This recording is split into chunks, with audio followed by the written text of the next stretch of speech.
toutes ces formes d'organisation en réseau, on trouve parfois des modèles plus rarement utilisés, mais qui peuvent l'être, comme les contrats d'agent commercial. Sandrine Richard, il s'agit de quoi ? Alors, le contrat d'agent commercial, c'est un contrat qui est régi par le Code de commerce. Ouais. Dans ce cadre juridique, l'agent commercial intervient comme mandataire, donc c'est-à-dire qu'il agit au nom et pour le compte d'un mandant, donc l'enseigne. Il va venir conclure au nom et pour le compte de l'enseigne des contrats donc, de vente, de prestation de services, de location ou autre. On est sur un contrat, un mandat d'intérêt commun, c'est comme ça qu'on l'appelle, puisque les deux parties ont intérêt à conclure cette opération.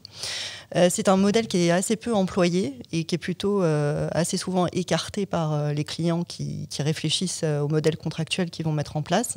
Pourquoi ? Parce qu'à la fin de ce contrat, la tête de réseau doit une rémunération à son mandataire, à l'agent commercial.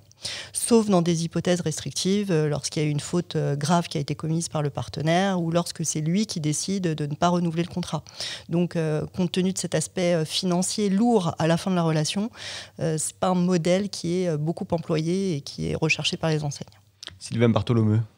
C'est un modèle qui est très peu utilisé. C'est un modèle qui permet de construire en fait une force commerciale de terrain, donc d'avoir des agents commerciaux et donc de mailler en fait un réseau qui va aller vendre les produits, les services de la marque en question. C'est un modèle qui, effectivement, après réflexion, souvent est exclu pour les raisons évoquées par Sandrine. Voilà. Bon, c'est un modèle qui est en apparence, de prime abord, plus léger, mais quand on le creuse, il n'est pas si léger que ça. Il est quand même très engageant. Et c'est un modèle qui permet de construire une force de vente, mais finalement, ni plus ni moins, quoi. Donc, on en revient à la logique de management, d'intelligence collective. Là, on est vraiment sur la création d'une force commerciale de terrain destinée à vendre les produits ou les services. Lorraine Lemeur, sur l'aspect financier. Alors, l'agent commercial, il va permettre une expansion rapide, sans les coûts élevés associés à l'ouverture de nouvelles structures ou au recrutement de salariés avec la masse salariale qui s'impose immédiatement.